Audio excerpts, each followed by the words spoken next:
Կավելացնեք ինչ-որ բան։ Հիմնականում ասվեց, ուղղակի շտեմարանները բոլորը պիտի ունենան օրենքով սահմանված կանոնակարգ, որտեղ շատ հստակ սահմանվում է երբ է ստեղծվել, ինչ հաճախությամբ տվյալը հավաքվում, ինչի համար է հավաքվում, ով կարող է դիմել այդ տվյալին, ոնց կարող է բաժանվել եւ այլն։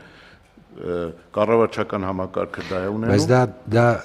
դա այլ կերպ ասած նշանակում է, որ մենք ոչ միայն ստանդարտն ենք սահմանում տվյալների եւ տվյալների դասակարգման, այլ նաեւ հասանելիությունն ենք այս ակտով։ Այսինքն դա ապահովում է, որ բաց API-ների միջոցով, եթե դասակարգաչի տվյալը գաղտնի կամ հույժ գաղտնի, այդ տվյալը պետք է այդ թվում մասնավոր հատվածը, եթե կենսական նշանակություն իր համար օրենքով սահմանված է, կարող է դիմել անվտանգության պահանջները բավարարելու դեպքում ունենալ հասանելիության տվյալը։ Այսինքն այսօր որպեսզի հասկանան որտեղ ինչ տվյալ կա, մեծի մասամբ պետք է դիմեն նախարարություն կամ հետաքրվեն կամ ինչ-որ մի բան, թղթի վրա տվյալ չի լինելու, Excel-ի շիթով ինչ-որ մեկի կոմպյուտերում տվյալ չի լինելու, բոլոր տվյալները պետք է շտեմարանում լինեն, կառավարչական համակարգում գրանցված, դրա հիման վրա կատալոգ է ձևավորվում եւ կատալոգում բոլոր տվյալները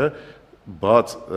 ծրագրային միջերեսով API-ը հասանելի է լինենում, որ կարողանան ավտոմատ տվյալները ինտեգրեն իրենց ավտոմատ համակարգերում։ Մի բան էլ ավելացնեմ, օրենքը նաև տարածվում է հանրային ծառայություններ մատուցող ընկերությունների վրա։ Դա էլ պետք է ապահովել, այդ աշխատանքները տարվում են, դա կարևոր է, եւ մասնավոր հատվածը, եթե միանում է այս էկոհամակարգին, նույնպես պետք է ստանդարտներ ընդունի, այդ թվում կիբերանվտանգության պահանջները պետք է կարողանան բավարարել, որովհետեւ մի պահանջը ասեցինք, որ միայն մեկ անգամ մասնավոր հատվածի միանալու մոտիվացիան այնա, որ իր ծառայությունները լավանում է ավտոմատ, որովհետեւ ինքը օգտագործում է այդ մեկ անգամ տվյալի մուտքագրում սկզբունքը իր ծառայությունները մատուցելիս, հա։ Դա մեկ, եւ երկրորդը փոխանակվում է, չէ՞ մեր։ Այո, փոխանակվում է դա մեկ, բայց նաեւ մենք օրենք ենք ընդունել այդ հանրային տեղեկությունների մասին օրենքը, որը տվյալը շտեմարանում ավելի բարձր իրավաբանական ուժ ունի, քան փաստաթուղթը։ Մեր ծննդյան վկայականը այլևս պետք չի պահել, եթե իմ տվյալը բնակչության ռեգիստրում ֆիքսված է եւ API-ով հասանելի է։ Դա էլ է մասնավոր հատվածին խթանում, որ ինքը տվյալը վերցնի։ Եվ այդ ամբողջ համակարգի X-ROD-ը անցած անգամ որ քննարկեցինք, այդ հարցումը այսպես ասած տվյալների շտեմարանում ֆիքսում է այդ տվյալ պահին այդ հարցում ինչի համար է արված, որը նույնն է ոնց որ փաստաթուղթ տպեն։ Սա է համակարգը ապահովում, որ մենք անցնենք փաստաթղթային համակարգից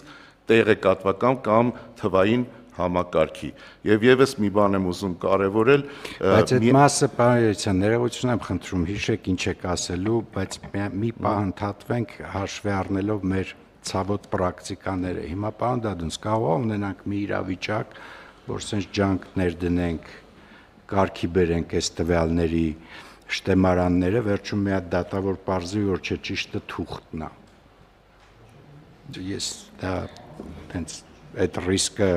իրավական անվտանգության մեր նախաձեռնության լավ կլինի, որ այս փուլից քննարկենք։ Որովհետև տեսեք, պարոն Երիցյանը մի շատ կարևոր բան է ասում, որը ապագան է այս ամեն ինչի,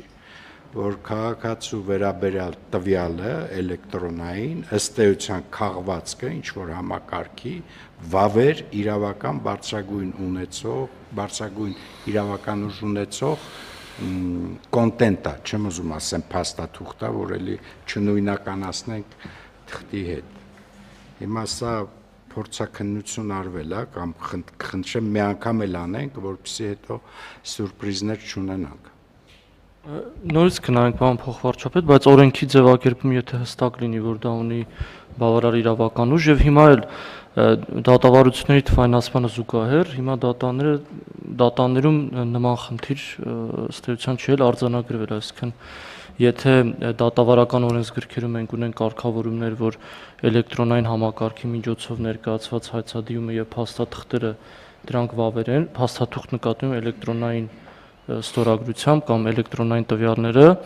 այդ ձևակերպման հիման վրա հիմա աշխատում է համակարգը, այսինքն մենք ինչ որ